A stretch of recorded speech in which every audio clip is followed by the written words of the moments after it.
اصل میں آج جو دنیا میں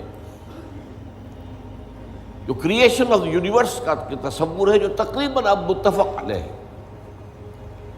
کچھ عرصے پہلے تک جس کو ہم کہتے ہیں Newtonian era of physics, Newton کا دور، جو بابائے فزکس ہے، اس میں کوئی شک نہیں، بابائے طبیعیات جو ہے وہ نیوٹن ہے، اگرچہ اس کے بعد ایک انقلاب عظیم آئنسٹائن کے ذریعے سے آیا، اب یہ آئنسٹائن کا دور ہے جس میں ہم سانس لے رہے ہیں، لیکن یہ کہ بابائے طبیعیات نیوٹن،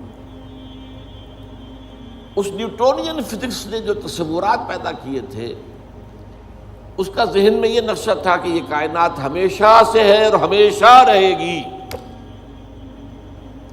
مادہ ہمیشہ سے ہے اور ہمیشہ رہے گا، میٹر از انڈسٹرکٹیبل، مادہ ختم ہو ہی نہیں سکتا، وغیرہ وغیرہ وغیرہ وغیرہ، ہماری تفصیل میں نہیں جا سکتی۔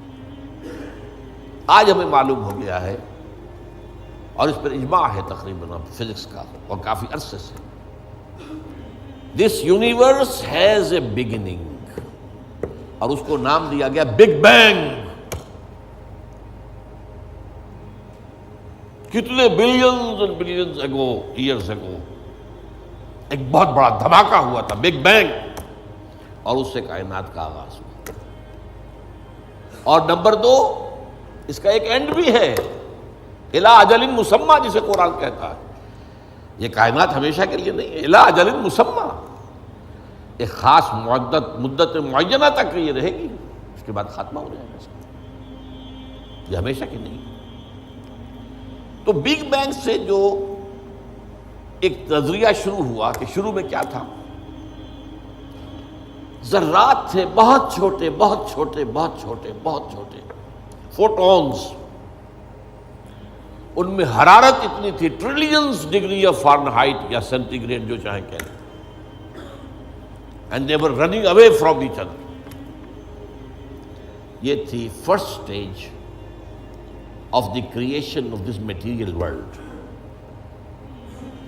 پھر یہ ذرات جو ہیں یہ مل جل گئے، اس سے گیلیکسیز وجود میں آئی، گیلیکسیز ایک دوسرے سے بھاگ رہی ہیں، آج بھی مانا جا رہا ہے ایکسپینڈنگ یونیورس، یہ کائنات ابھی پھیل رہی ہے، اور گیلیکسیز کے درمیان فاصلہ بڑھ رہا ہے۔ اور بڑی پیاری مثال دی جاتی ہے کہ اگر ایک غبارہ ہو، اس غبارے کے اوپر آپ نے کوئی ڈاٹ لگا دیے، اس غبارے کو جتنا پھیلائیں گے پھولائیں گے تو وہ ڈاٹس بھی ایک دوسرے سے بڑھتے چلے جائیں گے، فاصلہ ان کا بڑھتا جائے گا، پہلے غبارہ اتنا تھا اب اتنا ہو گیا، تو وہ جو دو ڈاٹس کے درمیان فاصلہ اتنا تھا وہ اتنا ہو گیا۔ تو theory of the expanding universe, Iqbal نے کہا ہے یہ کائنات ابھی ناتمام ہے شاید، کہ آ رہی ہے دمادم صدائے کن فیکون کن فیکون۔ ابھی تو جیسے کہ قرآن مجید میں آیا بھی ہے، ہم اپنے خلق میں ہم وسعت کر دیتے ہیں جو جتنا چاہتے ہیں، وَنَزِيدُ فِي الْخَلْقِ مَا نَشَاءُ،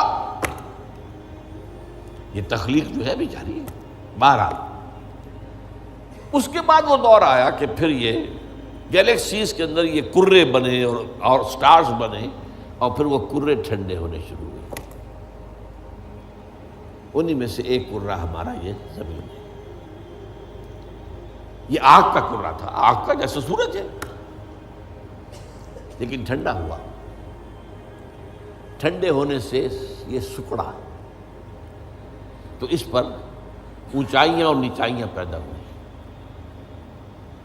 اس میں سے جو بخارات نکلے انہوں نے جا کے ایٹماسفیئر کی شکل اختیار کی، اس ایٹماسفیئر کے اندر پھر گیسز کے باہمی انٹریکشن سے پانی پیدا ہوا، اور ہزارہا برس تک پانی برستا رہا، پانی برستا رہا، پانی برستا رہا، جس سے سمندر وجود میں آ گیا۔ اور وہ جو زمین ٹھنڈی ہوئی تو اوپر کرسٹ آف دی ارتھ جو آیا ہے، وہ اور پانی، اس کے امتزاج سے اس کرۂ ارضی پر حیات کا آغاز ہوا، اور اس حیات کی لکھوں سال کے اندر ارتقائی مراحل سے گزر کر آخری نتیجہ جو ہے وہ آج کے نظریے کے مطابق وہ ہومو سیپینس انسان ہے۔ یہ میں نے آج کا نظریہ تخلیق آپ کے سامنے رکھ دیا۔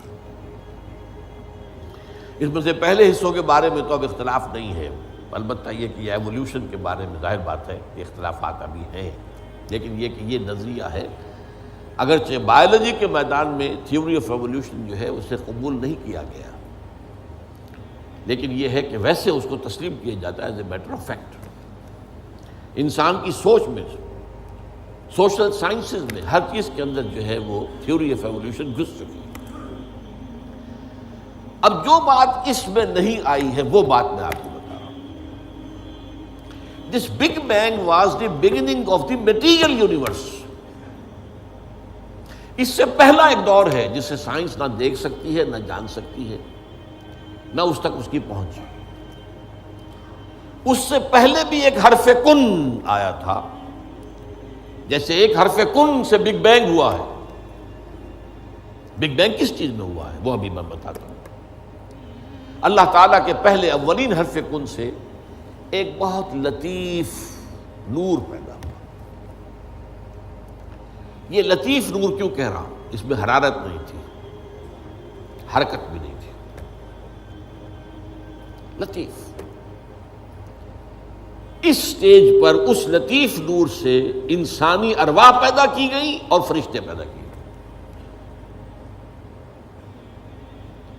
یہ پری بگ بینگ معاملہ ہے۔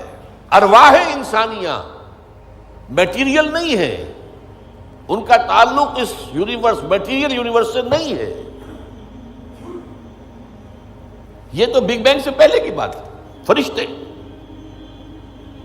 اور ارواح انسانی۔ جسد نہیں تھا، صرف روحیں تھیں، لیکن ہر ایک کی روح تھی۔ آدم سے لے کر آخری انسان جو آئے گا دنیا میں قیامت سے تب پہلے تک، سب کی ارواح موجود تھی، اور ان سے عہد لیا تھا اللہ نے، الستُ بربکم قالوا بلی۔ اب جو آدمی اس بات کو نہیں مانتا وہ کیسے سمجھے گا کس سے عہد لیا تھا؟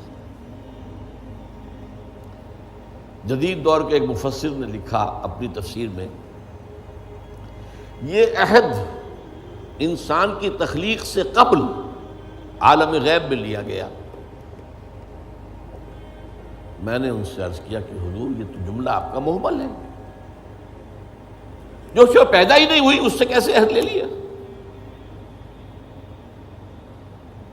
عہد و معاہدہ تو ہوتا ہے جو موجود ہے، اور پھر اس میں بھی یہ الفاظ آتے ہیں، میں بقائمی ہوش و حواس یہ اقرار کر رہا ہوں، فل کانشسنس، سیلف کانشسنس کے ساتھ آدمی ایک عہد کرتا ہے، ایک اقرار کرتا ہے، ایک معاہدہ کرتا ہے۔ تب میں نے جب ان سے عرض کیا تو انہوں نے مانا کہ ہاں تمہاری بات ٹھیک ہے، یہ عہد اجساد انسانیہ کی تخلیق سے قبل ارواح انسانی سے لیا گیا۔ یہ ایک سٹیج تھی جس میں ارواح پیدا کی۔ اس عالم ارواح میں جبکہ ابھی میٹیریل ورلڈ شروع نہیں ہوئی، ابھی وقت کا کوئی تصور نہیں ہے۔ یہی وجہ ہے کہ عالم ارواح میں جو کچھ ہوتا ہے اس میں وقت نہیں لگتا، کن فیکون، کن فیکون۔ عالم خلق میں آ کر وقت لگتا ہے۔ آسمان اور زمین 6 دنوں میں پیدا کیے ہیں، وہ دن ہمارے 24 گھنٹے والے دن تو نہیں ہے۔ انسان کے ایک نطفے سے لے کر ایک بچے کے مکمل ہونے تک 9 مہینے لگتے ہیں، ٹائم لگتا ہے۔ عالم ارواح میں ملائکہ کے لیے کیا خیال ہے آپ کا؟ جبرائیل کو عرش معلیٰ سے یہاں آنے میں کوئی وقت لگتا ہے؟ ٹائم ایلیمنٹ ہے ہی نہیں۔ ابھی یہ اس دور کی پیداوار ہے جبکہ ابھی ٹائم پیدا ہوا ہی نہیں۔ Time and space, time and space جو ہے یہ کانسیپٹ ہے بگ بینگ کے بعد کا۔ حرکت بھی ہے تو اسی کے بعد جو وقت کا تصور پیدا ہوگا، دی پاسنگ ٹائم۔ لہذا یہ ارواح انسانیہ پیدا کی گئی جبکہ ابھی میٹیریل یونیورس کی ابتدا نہیں ہوئی تھی، اور ان کو ایک کولڈ سٹوریج میں رکھ دیا گیا۔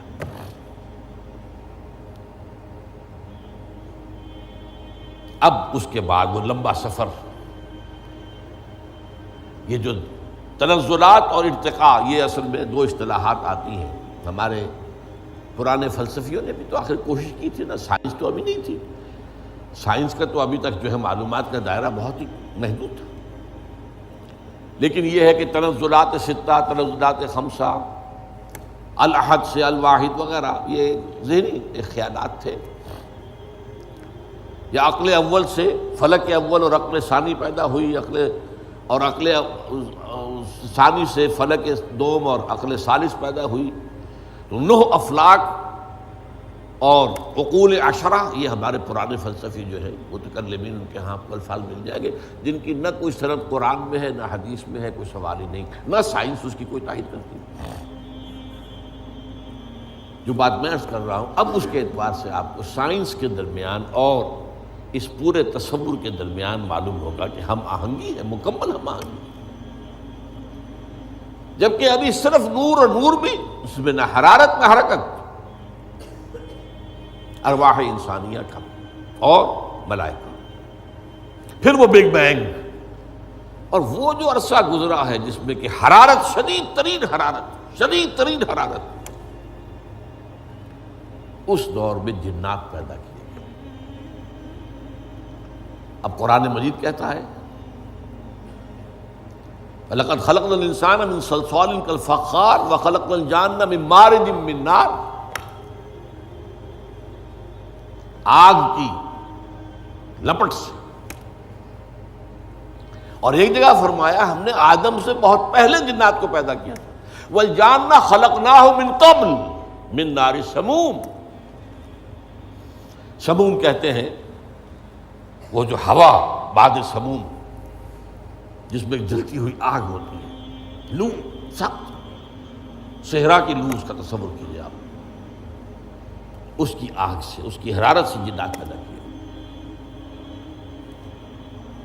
یہ جنات جو ہے اس زمین کی پیداوار نہیں ہے، مٹی کی پیداوار نہیں ہے،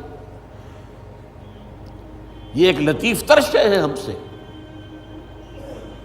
مٹی تو انرٹ ہو گئی، آ گئی، ہم مٹی سے بنے، چاہے وہ ایوولوشن کے لمبے پروسیس کے تھرو بنے ہیں یا یہ کہ ڈائریکٹ کریشن ہوئی ہے، لیکن ہے تو دونوں مٹی سے۔ قرآن بھی کہتا ہے مٹی سے، اور سائنس بھی کہتی ہے مٹی سے۔